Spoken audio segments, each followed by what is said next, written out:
Eh bien, que le Seigneur vous bénisse. Aujourd'hui, je voulais vous parler du temple d'Athéna, du triangle et des colonnes. Ce que représentent, eh bien, pour le monde, ces choses. Nous voyons le triangle au-dessus du temple d'Athéna, et nous pouvons le voir aussi, eh bien, au-dessus de l'église de la Madeleine, qui est la réplique exacte, eh bien, du temple d'Athéna. Et les gens qui rentrent dans ces églises, si on peut les appeler églises, eh bien, viennent pour adorer la reine du ciel qui est Athéna, que l'église catholique a transformé, eh bien, Marie en la reine du ciel.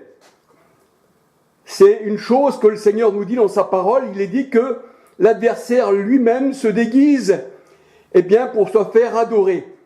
Je pourrais dire même, il vient en peau de brebis, eh bien, pour dévorer les brebis. Mais le Seigneur est dit à l'intérieur, c'est un loup, et c'est à ses fruits qu'on le reconnaît. Je pourrais dire aussi à ses temples, à son triangle et les colonnes. Et nous allons voir que quand on rentre, eh bien, dans ces temples, eh bien, on rentre dans un temple païen pour adorer les idoles, qui est une horreur, eh bien, pour le Seigneur éternel.